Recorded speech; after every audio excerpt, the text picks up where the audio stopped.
Welcome back to the Read Option Podcast. Today we're doing some fantasy pops or flops, overrated, underrated quarterbacks in the league right now, and we're going to talk about some NFL facts that sound fake but are actually true. Enjoy. Dalton steps up. It's complete. Remarkable. Cut back outside right 30, 35, 40, down the far sideline. He's still moving. It's going to go. Pass is caught. Diggs.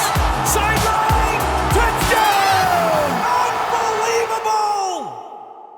Read Option Podcast, episode 6. Something sounds wrong. No, I'm good. I don't know what that was about, but all right. Yeah, episode 6. 6 weeks in, 90, no, not 90. I think it was like 75% of podcasts don't make it past episode 3. Wow. It might have been 75 or 90, like just people starting podcasts. And then not continuing? Not continuing after episode 3. Yeah, my boss was telling me about it. It's either 75 or 90, something like that. And then of that percentage, 90% of those don't make it past episode 10. So if we make it past episode 10, we are statistically in the 1% of all podcasts. Hey, that's cool. And we don't even care if anybody listens to us. We're just going to keep making podcasts. We're just going to keep doing it. I don't even care. All right. First things first, I'm going to throw a little curveball at you, and I'm going to tell you a little joke. A joke, okay. A joke. And in football parlance, that would be an audible, This not is an a audible. curveball. This isn't a curveball. It's an audible. Audible. Yep. So I'm not throwing an audible. Changing the play. I'm calling an audible. Yeah, you're changing the play. So this is a joke. I found this really funny. This is a joke from 11 years ago on Reddit. And this just shows how much the league has changed in 11 years. A Chiefs fan is at a bar with his dog, who is also a Chiefs fan. When the Chiefs make a field goal, the dog walks down the bar and high fives everyone. After another field goal, the dog again high fives everyone at the bar. The bartender asks, what would he do if you scored a touchdown? And the man replies, I don't know. I've only had him for 3 years. Ouch. Yeah, that was clearly pre-Pat Mahomes. Yeah, that joke might work a little bit better for like the Jets or something nowadays. Or the Seahawks. Probably. The Seahawks kicked That joke would have lot of worked. field goals. That joke would have worked really well for the Jets for the last 25 years. True statement. But yeah, it just true really statement. goes to show how much the league has changed over the course of 11 years. Because remember, you had given me that two truths and a lie last week, where you said the Chiefs didn't score a single touchdown to a wide receiver in 2014. The whole entire season. So that is correct. That's 11 years ago. Yeah. Your stat was from 10 years ago, so it's not too far off. That's absolutely That right. actually makes a lot of sense. Absolutely So right. that's pretty funny because Chiefs only score touchdowns now, basically. Yeah. You only got Harrison Butker in there because he's, when they need him, but he's still fantastic anyways. Yeah, they score at will anyway. Yeah, pretty crazy. So their free agency has been a topic that we've talked about for the past few weeks. Kind of slowing down now a little bit. Week 3. As most of the big names have already signed. Some of the stragglers are still kind of hanging out, but we had a couple notable signings this week. Yeah, so Mike Williams got cut by the Chargers. Cut by the Chargers. Now he's going to the Jets. Signed with the Jets for a year, and that's, in my opinion, a really good signing. Williams, in my opinion, is not your bona fide number one wide receiver. You had Keenan Allen over there for so many years catching 100 passes, but Mike Williams can stretch the field. He's one of those guys that will really take the top off a defense. He'll score you long touchdowns.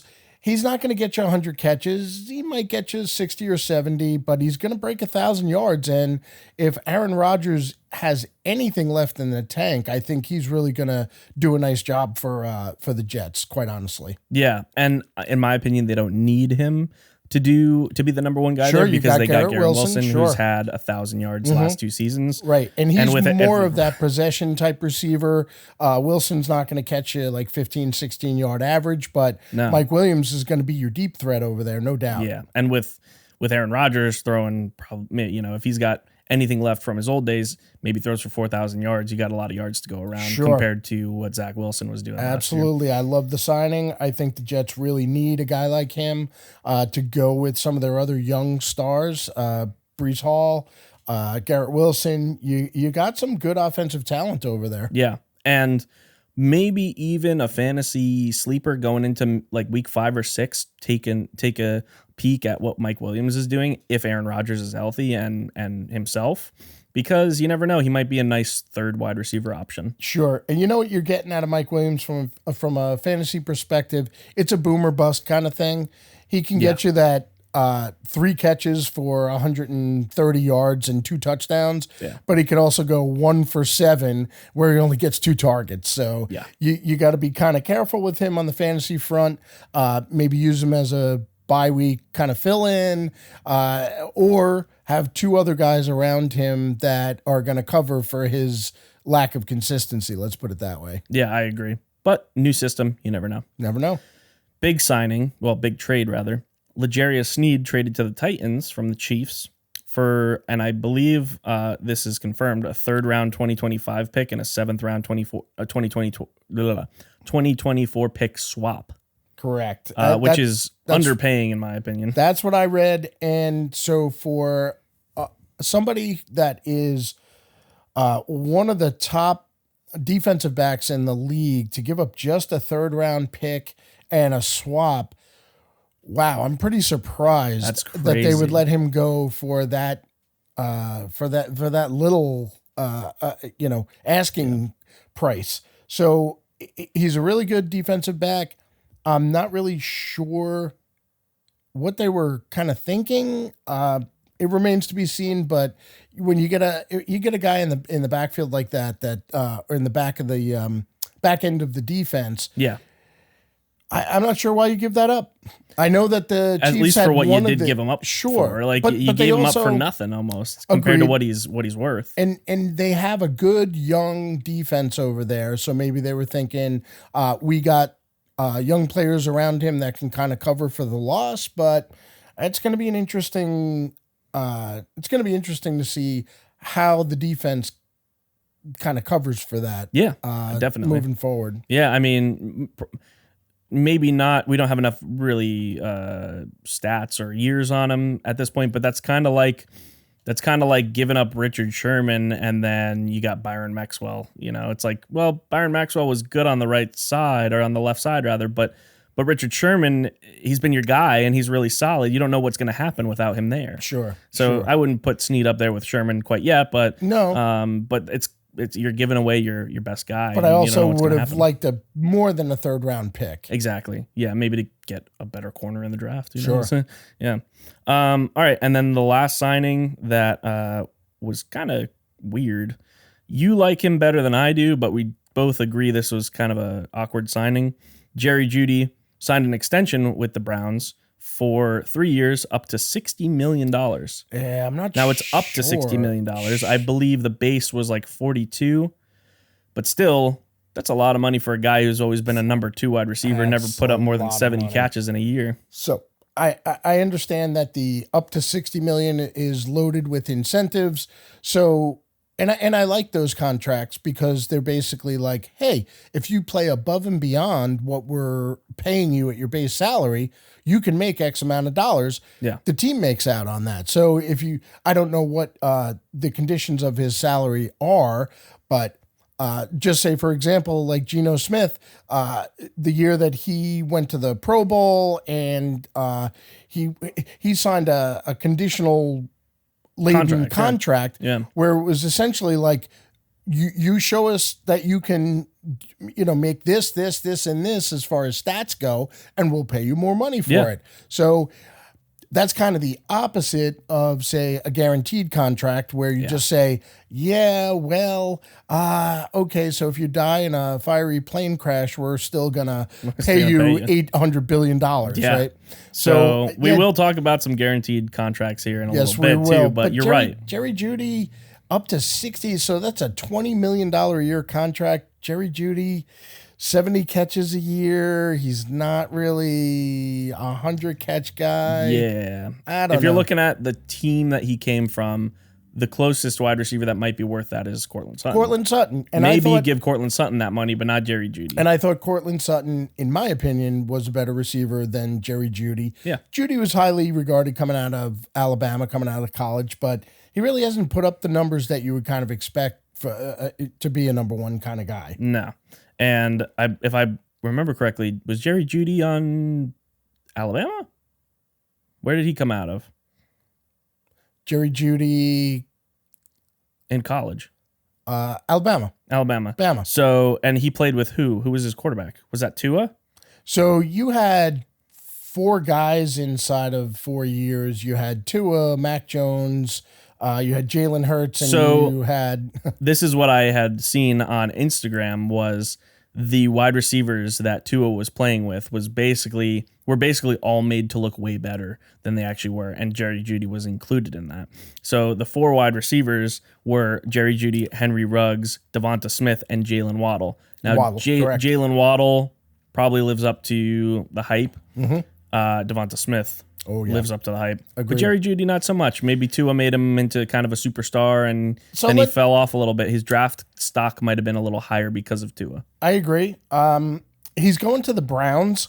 So Deshaun Watson, if he ends up being the starter, is a shell of what he was when he was playing with the Texans, putting up 4,200 yards every year. Yeah. So he went from the Broncos, who didn't really have a good quarterback situation, to the Browns, who also don't have a very good quarterback situation. So you may not see the best of Jerry Jeudy in his contract with the Browns. That's fair. Either. Maybe it's a mixture of overhyped because of Tua in college and just not having a good quarterback in the NFL. So You're right. He hasn't really played with all that great of quarterbacks between Russell Wilson and probably Drew Lock thrown in there. Yep. So maybe he's I think I might be leaning more towards your opinion the more I think about his stats and his situation. So we have yet to see him. He's actually a little bit better. He might be better than I think. We have yet to see him do anything. Like you need to prove that you belong as number one receiver, in my opinion. But now he's also going to the Browns, who have Amari Cooper, who is definitely a bona fide number one over there. So no he's doubt still about not getting it. his chance to so be number he's one. still going to be the second fiddle over there, in my opinion. Yep, exactly.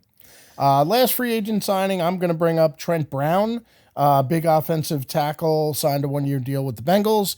This dude, 6'8", 370 pounds, to go with Orlando Brown, who's like 6'7", 350. Yeah.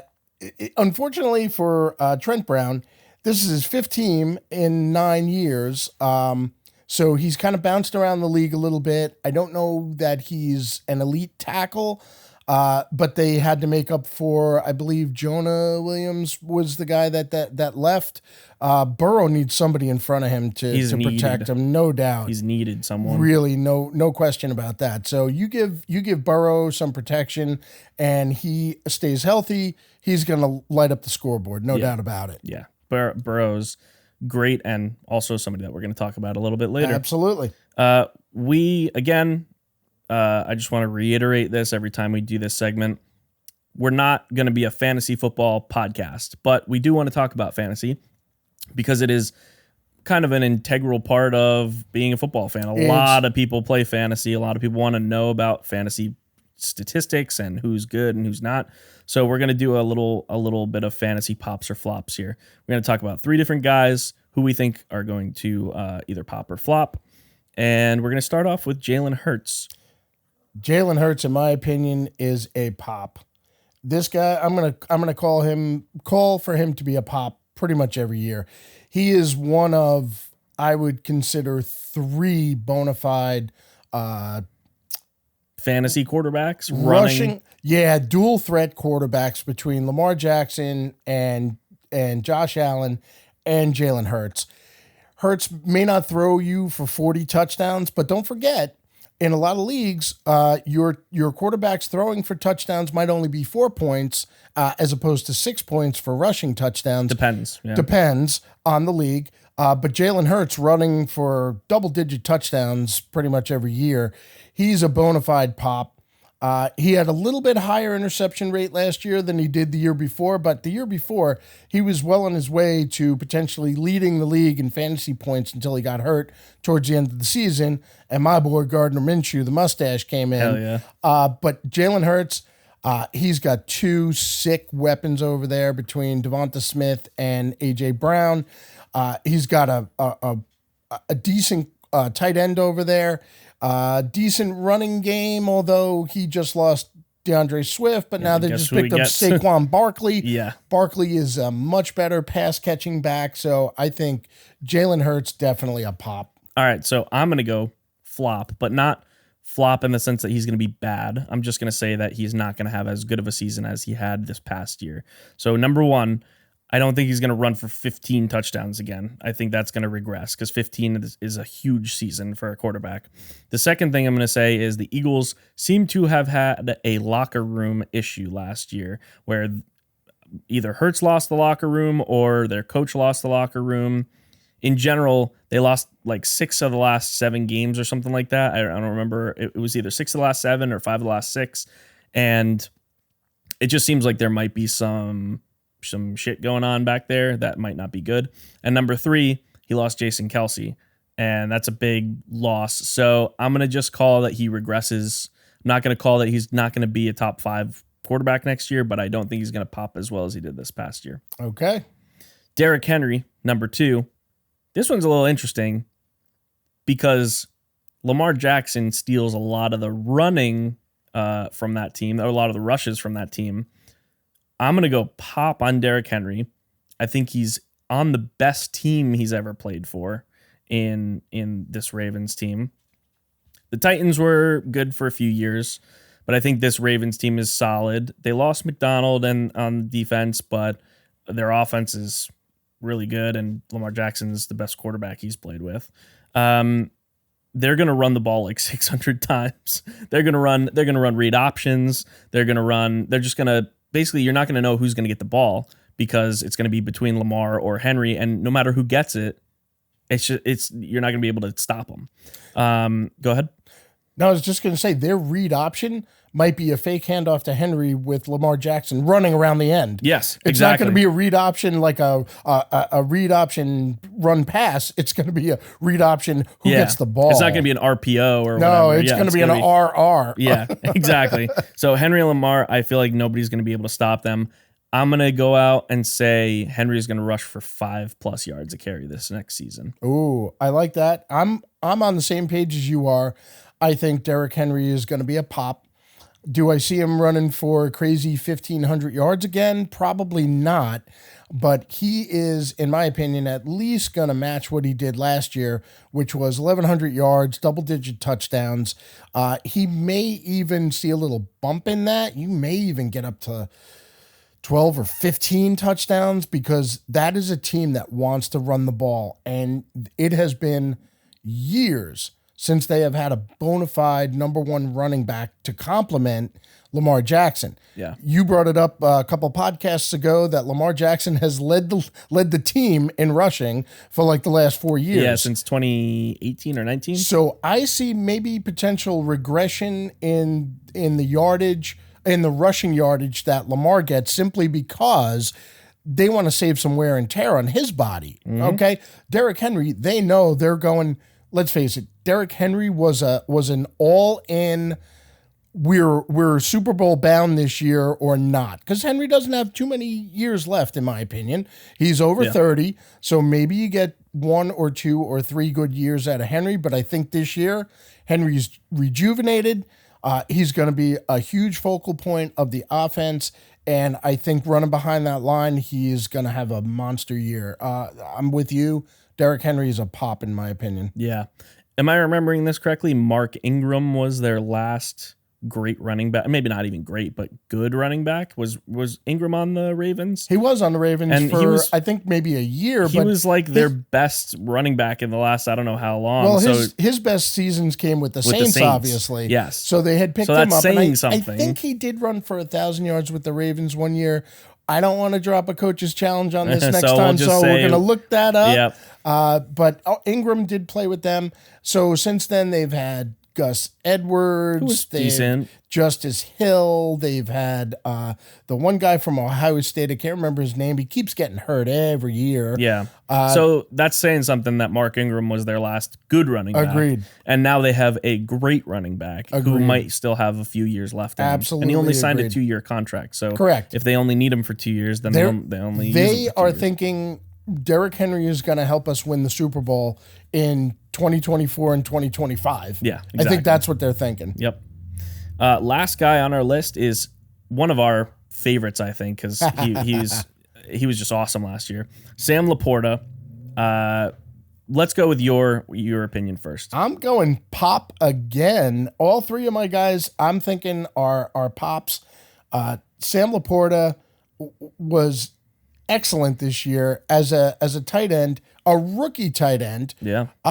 And the Detroit Lions offense has just been so explosive the last couple of years. They have so many weapons there. And now with Jahmyr Gibbs, and you got Montgomery, and you have Amon-Ra, and I mean They're like almost like a San Francisco light. Yes, absolutely. And in my opinion, Laporta, he is, in my opinion, he's not going to put up Travis Kelce type numbers. I don't think anybody puts up Travis Kelce numbers except Tyreek Hill.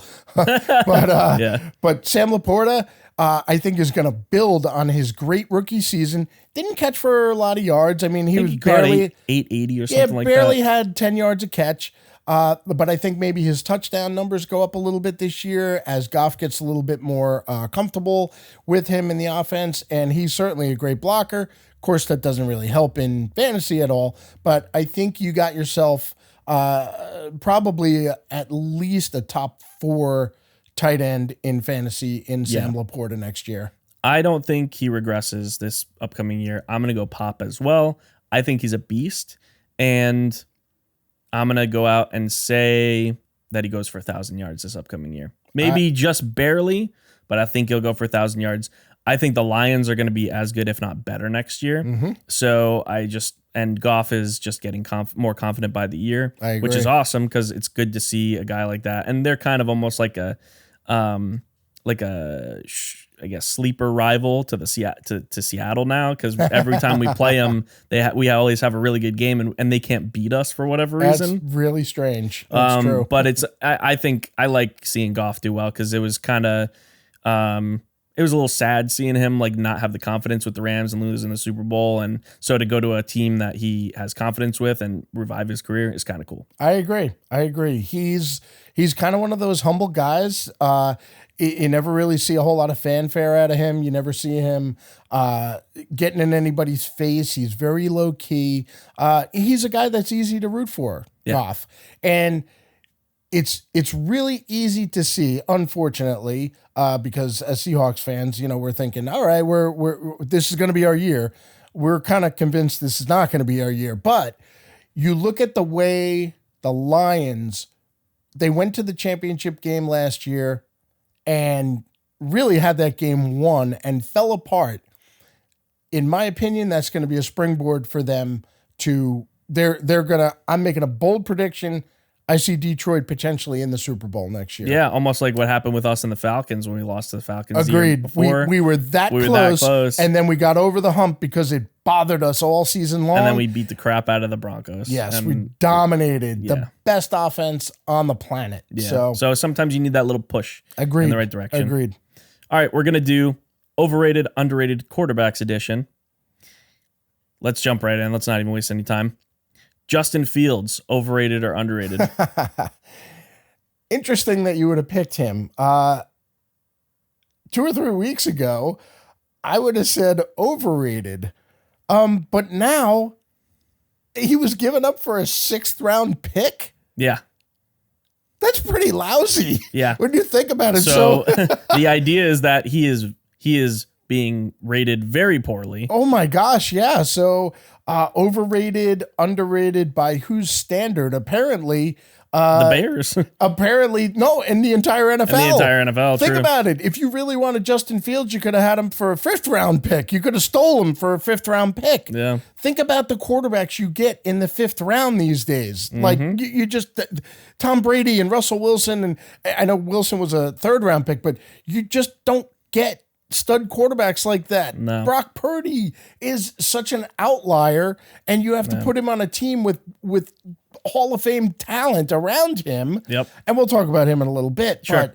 But the Justin Fields, I would have liked the Seahawks to give up a 5th-round pick for him just to make him a project and see what you could do with him, you know? Dude, so you're telling me a guy who ran for 1,000 yards as a quarterback is not worth more than a 6th-round pick? I really? know. And let's remember, he's playing with really, I mean, DJ Moore was a bona fide number 1 last year. I looked at his stats, and you were right. He's good. Yeah, a couple podcasts ago, DJ Moore put up sensational numbers last year, but they don't have anybody else around him. Nah, not helping him. Oh my gosh! And they gave up on David Montgomery, and their line is atrocious. Yeah. And oh my goodness, their scheme, their coaching, it's just like bleh. Yeah. And so how nobody looks at Justin Fields and says, you know what? And this is what I used to say about Michael Vick.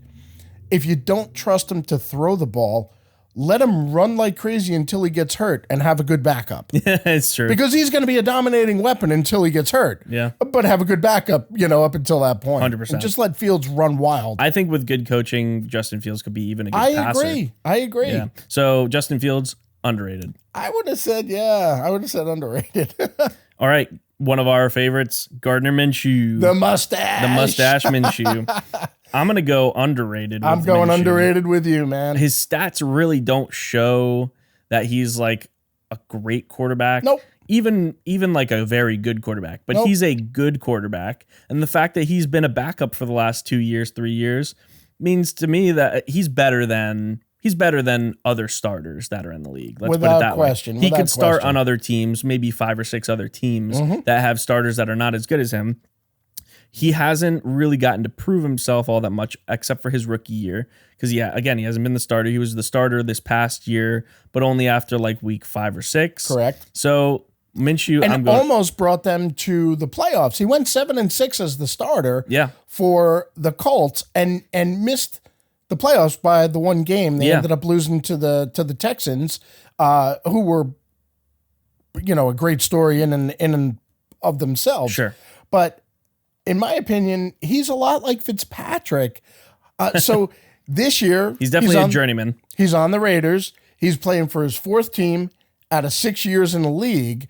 But when he came in with the Jaguars, he had a winning record. He had the one season where he went 1-7 as the starter, and then I think he got hurt.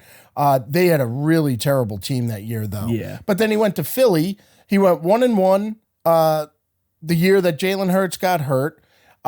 So he pushed them to the number 1 seed, and last year almost brought the Colts to the playoffs.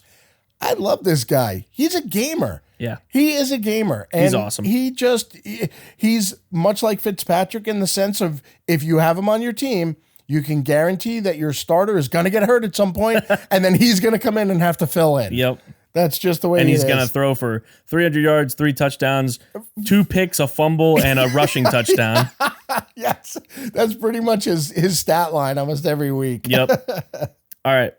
Interesting one, maybe a little controversial. Joe Burrow. I would say Joe Burrow is well rated. So properly rated? I think he's properly rated. He is one of the top 5 QBs in the NFL when he's healthy. There's no question in my mind about it. He's the new Joe Namath. He's the cool guy. He's Joe Cool. He's Joe Cool. Yes, no doubt about it. Does he have really good weapons? Absolutely. But so one play, Eli Apple covering Cooper Kupp on the last play of the Super Bowl. Yeah. He was one play away from already having a Super Bowl ring. Yeah. And if he has a Super Bowl ring, maybe we're talking about him in a different sense where Mahomes already has a ring or 3.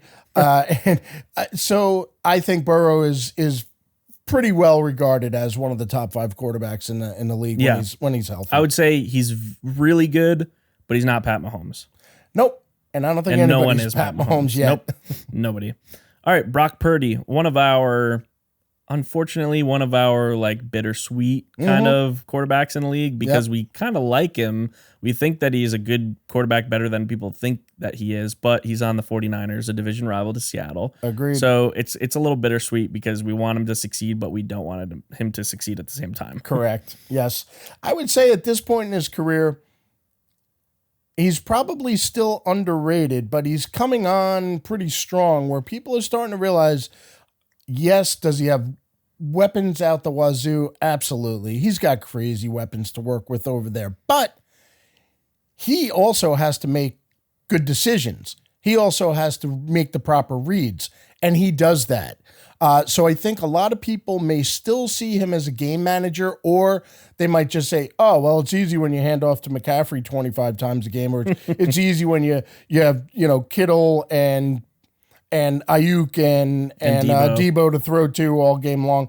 But he's still effective. And unfortunately. So 2 years ago when they went to the championship game against the Eagles and he threw his arm out, had to have Tommy John surgery, that would have been one hell of a game if he was healthy and played through that. I agree. I don't think he would have won that game because the Eagles that year were really, really, really good, but it would have been more interesting to see than him handing the ball off on 3rd and 14. And Christian McCaffrey playing quarterback. McCaffrey playing quarterback. So I'm going to go underrated, but maybe not for long. He has another couple years where his stats look equivalent to Pat Mahomes like they did this year. Yep. People are going to have to start taking notice. Yeah, 4,200 yards, 32 touchdowns. Yeah, that's not bad. And I think sub 10 interceptions. Correct. So really good season for Purdy. No doubt. Last one, Josh Allen, underrated, overrated. I'm going to say that depends on the day. I'm going to go it depends on the year, but continue. With Josh Allen, I think it's the game. He started, so he played the Jets last year, who do have a very good defense. The opening day, he threw 1 touchdown, 3 interceptions, and fumbled twice. Yeah. It's 5 turnovers in a game. I mean, Aaron Rodgers went an entire season without that many turnovers. True. So he is a turnover machine, unfortunately. However, he's going to run for 8, 10, 15 touchdowns in a season. He's going to throw for over 30 almost every year. He's just, I'm not going to say he's always up and down, but he will give you that head scratcher every now and then. He is absolutely one of the top 5 quarterbacks in the NFL, but man, when he stinks, you never see Pat Mahomes throw 3 interceptions and fumble twice. It just doesn't happen. You're right. So I'm going to say he's probably correctly rated as one of the top 5 quarterbacks in the league, but man, his stinkers are usually really bad stinkers. I'm going to go, last year I would have went differently, but this year I'm going to go underrated because I think what happened with Josh Allen was the first year, this is unquestionable. The first year he sucked and everyone wanted him out of Buffalo. Mm-hmm. The next few years, everyone's loved him and thought he was the savior of Buffalo. It took him a couple of years to get his feet under him, no doubt. And now this last year, everyone hates him again. Everyone in Buffalo hates him, and they're like, "You're twin the ball over too much." Because he can't win the big game, and that's part of the problem. And too many turnovers. But I think if Josh Allen could get the turnovers under control, maybe down even to like 14 or 15 a year, he's as good as Pat Mahomes. That's a bold statement, but I'm going with statistically, yes, I would agree with you. Winning However, the big games, maybe not. That's the key. So Burrow has already brought his team to the Super Bowl. Yes. Goff has brought his team to the Super Bowl. Mahomes lives in the Super Bowl. It's Super Bowl or bust for him every year, right?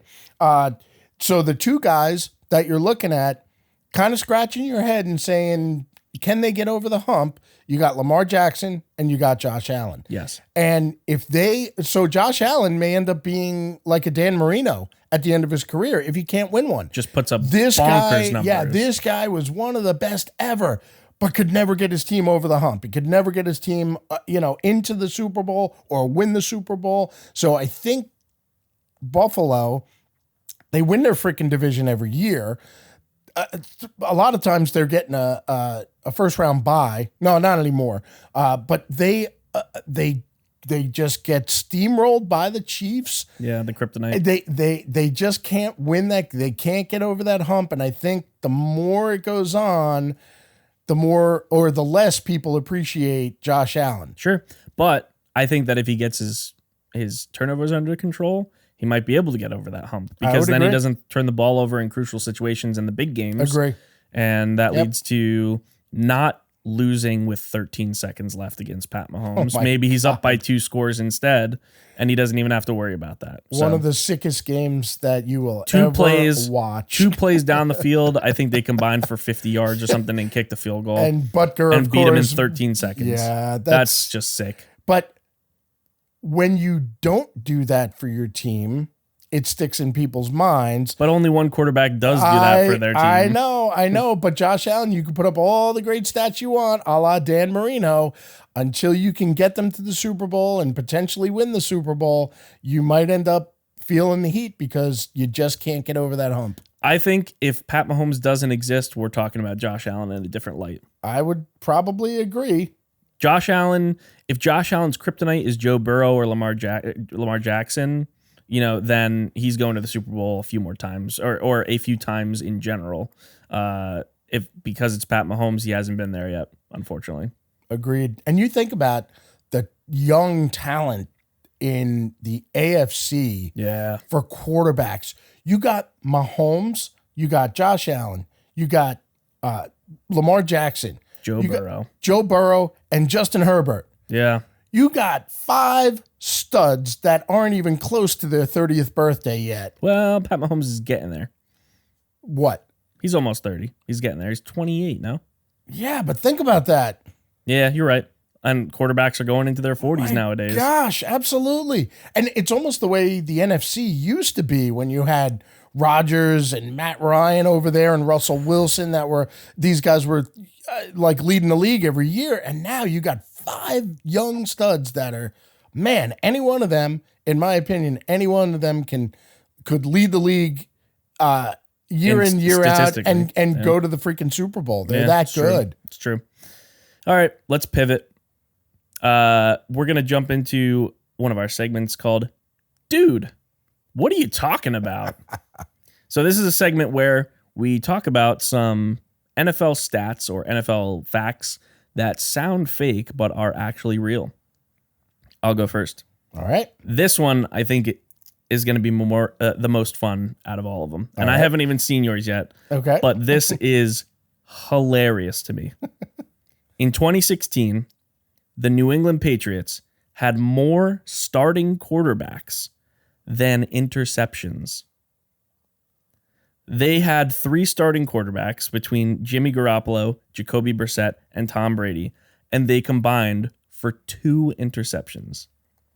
Oh my God, dude, what are you talking about? This was the year that Brady got suspended for 4 games. 28-2 or 24-2, something like that? He got suspended for 4 games. Yep.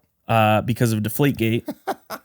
And then what happened was neither Jacoby Brissett or Jimmy Garoppolo threw an interception. Oh my God. So Brady came in as a starter again after 4 games, threw 28 touchdowns and 2 interceptions. I think that still might be the best TD to interception ratio of all time. Don't quote me on it because I think Rodgers threw for 40 and 4. And I think Nick Foles had one year where he threw something. But that was before Brady. So Brady had broken the record after that in the 2016 season. And then gave the middle finger to Roger Goodell and won the Super Bowl against the Falcons in the greatest comeback of all time in Super Bowl history. Oh my gosh, dude. They threw 2 interceptions all season. Yep, and they had 3 starting quarterbacks. What? Freaking hilarious. Absolutely mind-boggling. Are you joking? Dude, what are you talking about? That's what I'm talking about. That's what you're talking about. All right, so I got one for you. And I think most people know a lot about this because I'm sure it's been all over Reddit. But I went back and I did a little bit of research on this, and it is really creepy. Yeah. Amazingly creepy. So, do you know what happened on November 18th, 1985? And then again in 2018? No. Oh. I think so, but I'm not sure. Well, if I said Joe Theismann and Alex Smith, would that ring a bell? Yes, I remember this. Oh, okay. So, on November 18th, 1985, Joe Theismann had his tibia and fibula broken. And on November 18th, 2018, Alex Smith suffered a very similar injury where his tibia and his fibula were broken. Same exact date. Both Washington Redskins quarterbacks. at the time. Both Washington quarterbacks. Both home games at Washington's field. Both were very near the 39-yard line. So if you look this up, where the sack actually occurred, it varies depending on, but very close. near the 39-yard line. Both scores ended 23-21. Dude. How is that even possible? And it gets crazier. Both injuries were caused by a player that would eventually have 3 Defensive Players of the Year awards. That would be Lawrence Taylor, who won his 3rd the year after this happened, and J.J. Watt, 3-time Defensive Player of the Years. And both teams also had a starting Pro Bowl left tackle that left the game because of injury. And that's how they got to the quarterback. Correctamundo. That is absolutely insane. The crazy coincidences that happened. Now, Joe Theismann never played again. I was just going to say that. Alex Smith almost died, but did, in fact, come back and win a Comeback Player of the Year. Well deserved. And I don't remember who played quarterback for them before Alex Smith came back. But if I remember correctly, Alex Smith wasn't great that year, but he was better than the person who he filled in for. That wouldn't surprise me. Alex Smith was a very serviceable quarterback for his career. One of my favorite years outside of Seattle was the year that he blew up with Tyreek Hill, and I think it was the year that Kareem Hunt came into the league. If I remember correctly, Alex Smith threw for 4,000 yards for the first time ever and had like 30 plus touchdowns. And I loved watching the Chiefs that year because they were so good. And Alex Smith was always kind of an underrated quarterback, and I liked him a lot. And that was probably Pat Mahomes' rookie year. I think so. Where he sat the bench until the last game of the season. Yep. And then he came in and did what Pat Mahomes does. True, in true Pat Mahomes fashion. Yeah. So anyway, that is my dude. What are you talking about? Those stats are absolutely mind-boggling how freaky and coincidental all of those things are. Yeah. Oh, so man. do you remember when Alex Smith had that freak accident? I do. And so let me tell you something. While I was scrolling through the articles about this, if I scrolled down far enough and I saw that there was a screenshot, I scrolled past it and I didn't look at it. No, dude, that might have been one of the worst injuries ever. Oh, absolutely. But thankfully, I don't think anybody had it. It was just kind of a picture of Alex Smith. Yeah, Alex Smith. Yep, exactly. All right, last one for me. This is crazy, but this is also before both of our times. I just thought this was incredible. In the first 4 games of the season, the 1932 Chicago Bears opponents scored a total of 2 points. The 19 what? 1932. 32. What a dominating defensive display. I know what you're thinking. Well, technically a really good defense could have done that. That's not the crazy part. Their record after the first 4 games was 0-1-3. Their offense scored 0 points in all 4 games. The first 3 games ended in 0-0 ties. And then the 4th game, the Bears lost 0-2 to the Packers to fall to 0-1-3. They ended the season 7-1-6 and were crowned NFL champions. Dude, what are you talking about? What the hell is going on in 1932? Oh my gosh, that's insane. What? I think they just ran the ball every play. I guess so. What the heck is going on over there? Oh my goodness. That's crazy. That's wild. All right. we're going to jump into our last segment of the show. Mini games, trivia, 2 truths and a lie. We got some of those for you. All right. I'll let you start with your trivia question. Okay. So can you name the last Jets quarterback to throw for 4,000 yards? Interesting that you say that because my trivia question has something to do with a 4,000-yard passer as well. Okay. Not Jets. I can actually, and you are very unlucky. I know. You're very unlucky only because I happened upon this Yes, you did. 2 nights ago. Yes, you did. How do you know? Oh, because Well, we just talked we about just it. talked about it. And I was trying not to give anything The away. only Jets quarterback to throw for 4,000 yards in a season, That's correct. Joe Namath. Joe Willie Namath in 1967. Before people threw the ball. Dude, you are 56 years. 56 years since you had a 4,000-yard passer. Yeah. 56 Yeah. years. Can you even fathom that? Most people probably would have gone with Mark Sanchez because he had a few decent years in New York. And let's remember how many number 1 picks they've had over that time Yup. period. Yeah. Oh my gosh. If I didn't see that, I might have gone with Sanchez just because I know he went to back-to-back AFC championships, didn't he? Yeah. So he was actually pretty good for He had a few couple years. decent seasons. He was what you would call a game manager. Sure. They had an excellent good- defense under Rex Ryan, and they had a very good running game. But still, he threw for 3,500 yards or something to that effect. So Yeah. he wasn't a terrible. So the question is, who's going to be the next Jets 4,000 yards passer? And if Rodgers is even a shadow of himself this upcoming year, he might be. Yeah, it could be. Let's hope he stays healthy. Yeah.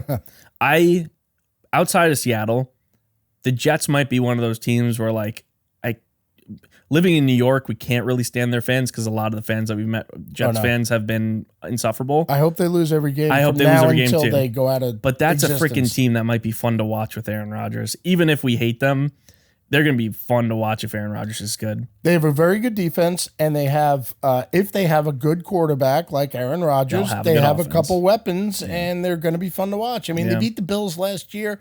They beat the Eagles last year. They have potential. Almost beat the Chiefs, I think. Yes. Yeah. They pushed the Chiefs to the fourth quarter. Yeah. They have potential. There's no question. They need somebody other than Zach Wilson throwing the ball. Yeah. All right. My trivia question. All right. How many 4,000-yard passers have the Steelers had? So Ben Roethlisberger would be one of them. Yep. And he would. So maybe Terry Bradshaw? I don't know. That was back before. I mean, they were pretty much running Harrison Blyer all the time. So here's, I guess, a side question. Can you name any other notable Steelers quarterbacks in history? Other than Bradshaw and Roethlisberger. Not particularly. I'm going to say Roethlisberger. He's the only one. He's the only one. Yeah. Roethlisberger threw for 4,000 yards in 2009, 2011, 2013, and 14, and 2017. And threw as for we 5,000. as we talked about last week, Yes. threw for 5,100 in 2018. Yes. Roethlisberger, only Steelers quarterback to throw for 4,000 yards in a Son of a season. gun, but he did it numerous times. Oh, he's I think he might be top 10 all time in yards. Yeah. He was an sick for a few excellent years. quarterback. He Yeah. was. He was really an excellent quarterback. Now, only deserves one Super Bowl. Just going out there and saying I will absolutely agree with that. that. But anyways, That's a side note. that's a side note from salty Seahawks fans. All right, I'm going to do my 2 truths and a lie first. All right, shoot. We'll go like this. Truth, number 1, 2 truths and a lie, NFL edition. Jerry Rice had 2,169 receiving yards after turning 40. Everyone else combined after 40 has 4 yards. That would be 6 from Brady and -2 from Favre. In 2002, the Houston Texans were outgained by the Steelers, 422 yards to 47, total yards of offense, and the Texans won 24-6. And the last one is Peyton and Eli Manning are the only two brothers in NFL history to win a Super Bowl. Did you hear the first one? You need me to read the first one again? It was a little complex, the first one. Give me the first one again. Jerry Rice had 2,169 receiving yards after turning 40. Everyone else has combined 4 yards, which would be 6 for Brady and -2 for Favre. That is a true statement. I'm going to go with that's a true statement. Okay. Let's see. I'm going to go with. So that would leave. I'll read the second one for you one more time. Okay. In 2002, the Houston Texans were outgained by the Steelers 422 yards to 47 yards of total offense, and the Texans won 24-6.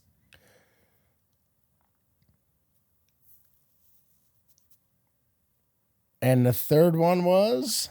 Peyton and Eli Manning are the only two brothers in NFL history to win a Super Bowl. Only two brothers to win a Super Bowl.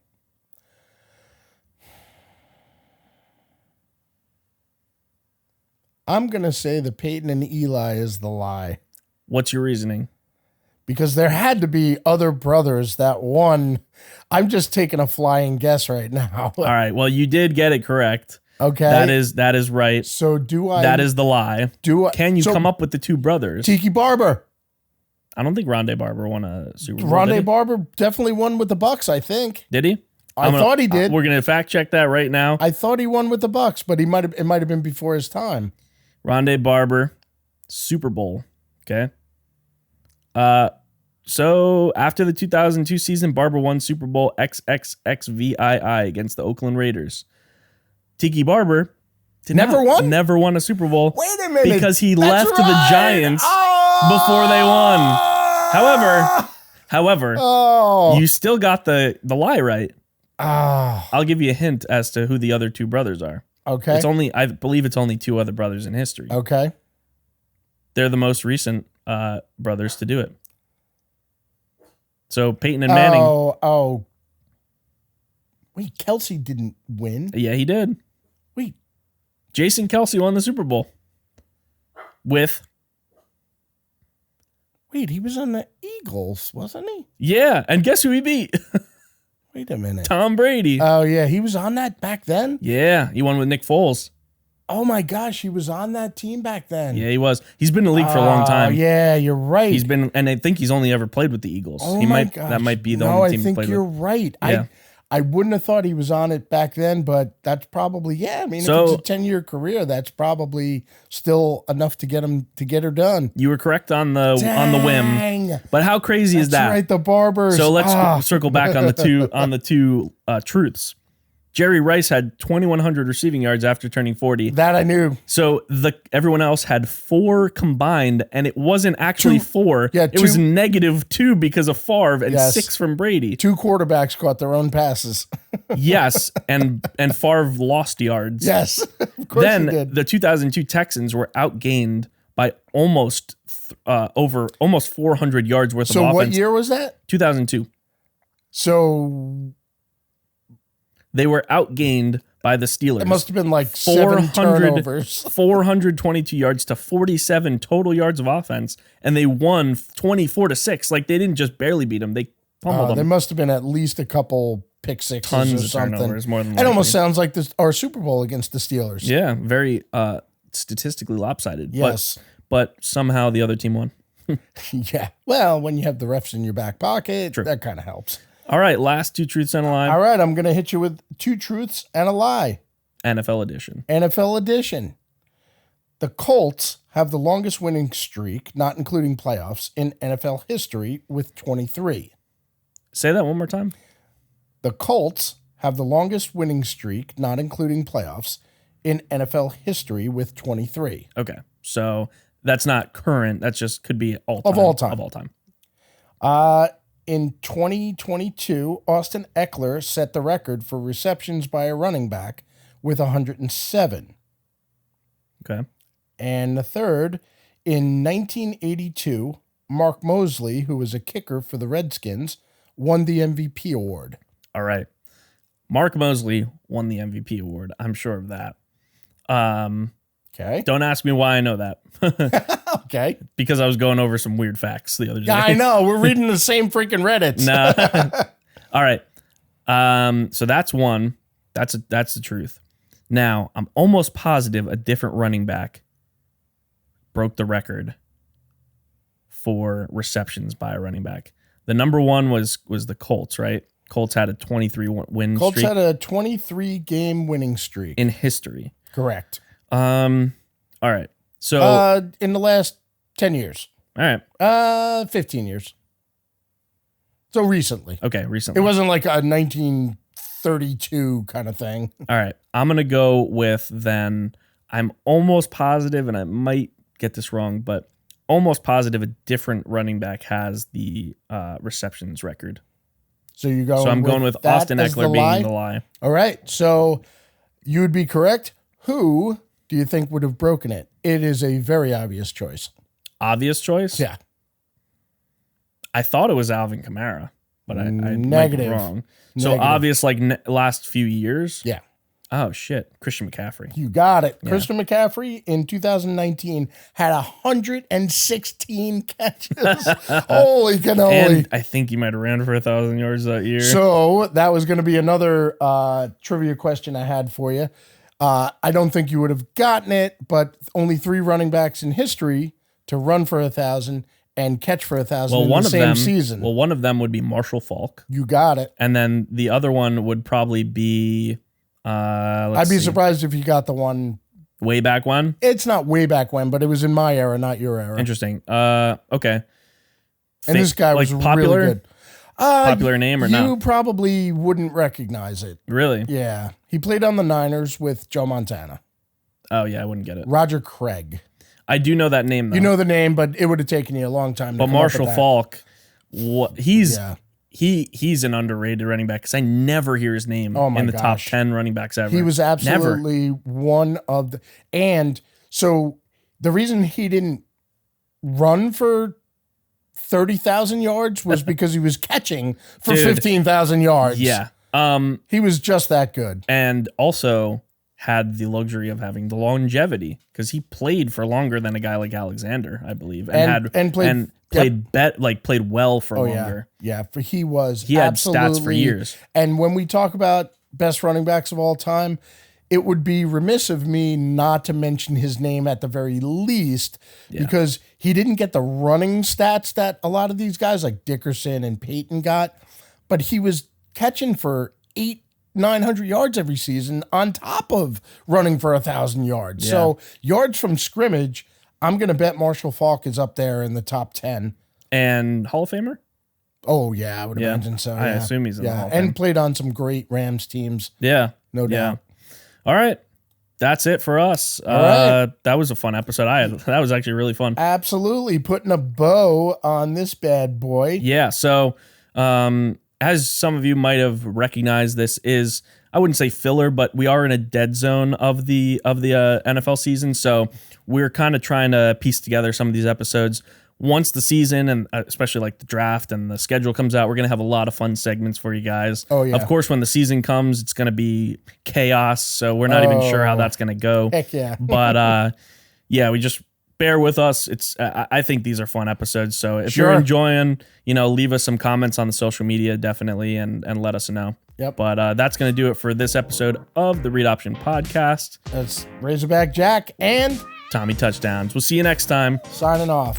Thanks for listening to the Read Option Podcast, hosted by Tommy Touchdowns and Razorback Jack, produced by me, Tommy Touchdowns. Remember to follow us on all our socials, including Instagram, Facebook, TikTok, and YouTube, at the Read Option Pod.